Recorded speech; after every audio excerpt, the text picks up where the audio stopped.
Hello, family. Merry Christmas for 2013. I understand you guys all got together and had a great time at Coco's. Thank you for Uncle Tony for getting that all together. As you guys know, I was in Catalina for the day. Every other year, I'm going to be going out there now. Just Christina and I. This year, I was going to do a little bit something different. I'm just going to share some things with you that I remember. Nothing too big, nothing too small, just some things that I remember. I remember doing yard work with Uncle Pete and him being just his work clothes completely pressed, perfectly laid out, and him pulling out his little bandana to dab the sweat off of his brow periodically over the course of the workday. And I remember thinking that we were done with a particular job and asking him, "Are we done, Uncle?" And he would look around and he would say, "Yep, yep, yep, yep, yep, yep, yep, yep, yep." I remember the backyard at Mern's. It was like a little kid's play paradise. There was the tree, the big apricot tree we had back there with the rope swing and with the rope that was knotted up so we could climb it. And we would spend a lot of time climbing up in that tree. I remember that if you went around to the other side of the house, there was like a little alcove over there, and it was like our little hidden play area. And Veronica had like her makeshift toilet over there, the gutted chair with a bucket underneath it, so people didn't have to go back in the house and stop playing. I remember she used to make Veronica used to make Angela and Vincent eat mud tacos, and they would eat them. She would be the teacher, and then she would be the cook, and she would force them to eat them, and those kids would eat them. Ugh. I remember all of Mern's grandkids getting dressed up every Christmas in matching outfits to go to the Elks Lodge. It was only recently that I found out that the reason that we were all matching like that every year was because we were in competition with another family for the cover of the Elks Lodge annual magazine or whatever it was. And that we only lost out a couple times to that other family because we were much cuter kids, apparently. I remember being little and Uncle Bill taking me to a car show. And there was like a parts expo, kind of like a gearhead swap meet kind of thing going off to the side.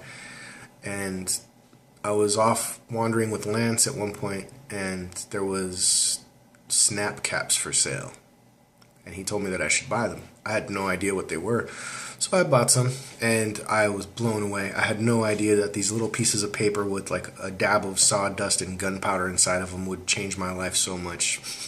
Or at least that's how it felt at the time. I was just throwing them and snapping them everywhere. Pop, pop, pop. Oh, I loved them. I thought they were the greatest thing in the world.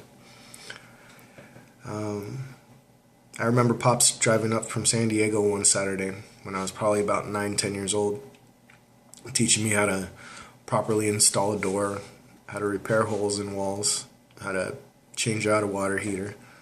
We must have been doing manual labor all day long. I don't remember even talking much at all. He was just whistling the day away and showing me how to do things. I remember one night when I was little, Aunt Diane was traveling from Mern's house in Whittier to her house in Fullerton, and then back to Whittier again. And because it was night, Mern didn't want her to go alone, so she sent me with her. And I remember from Glen Drive all the way to Harbor Boulevard, we got every single green light on Lambert. Every green light. I was never, ever in my life have I ever seen anything like that before. And each time Auntie would get so excited, just like, "It's happening again. Oh my God, oh my God." It was magic. I remember riding my bicycle from the condo in Fullerton to Montebello to go see Uncle Tony and Grandma Rose. Only when I had gotten there, they had to leave. Like, Grandma had to go see a doctor or something. And so Uncle Tony had left me a note explaining it, and he had left me some money in the note. And so I went around the corner to the Church's Chicken, back when there was still the Church's Chicken, and had myself some lunch, went back to Grandma's house, wrapped the change up in the note that Uncle Tony had given me, said thank you, slid it under the mat, and rode home. I remember I remember Uncle Jesse accidentally letting Dolores out of the backyard, and Lola would just run straight to the alley across the street, sprinting with all of her heart, and all of us kids would be chasing her. We'd be running so hard to try to catch that dog. We'd be like 2-3 city blocks down when finally Uncle Jesse would show up with the car, open it up, and the dog would just jump in. Of course, we weren't allowed to ride back with him, only the dog. I remember how Uncle Jess had a lot of birds. I remember that was the first place I ever saw that I was kind of like scared that there were so many birds all around. I remember my mom running the Boy Scout Jamboree with all of the local districts at the Brea Dam. And I remember her running all the vacation Bible schools also.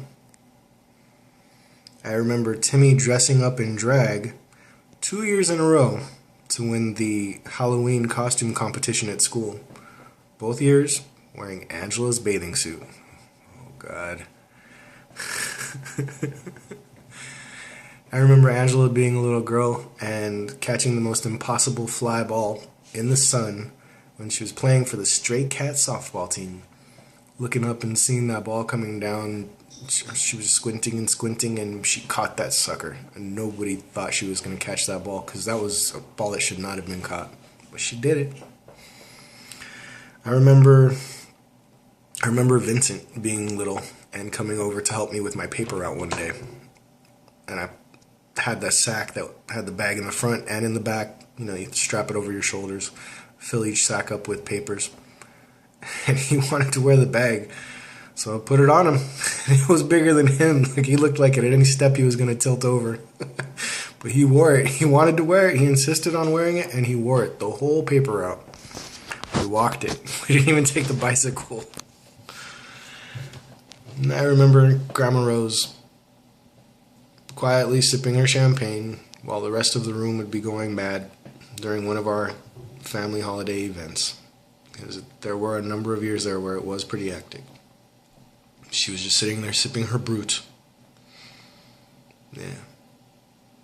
For any of you kids out there who don't know any of these stories or any of these people that I was just talking about, you should ask your grown-ups about it. For all you grown-ups out there that had some memories sparked by the things that I was just talking about, well, you should write those memories down or record them with your phone or have somebody else record them with their phone and send it over to me. I'll keep them as a repository, and next Christmas I'll put them all together for you. I love you all, and I hope this coming year is a great, great year. The best of your life so far. Bye-bye.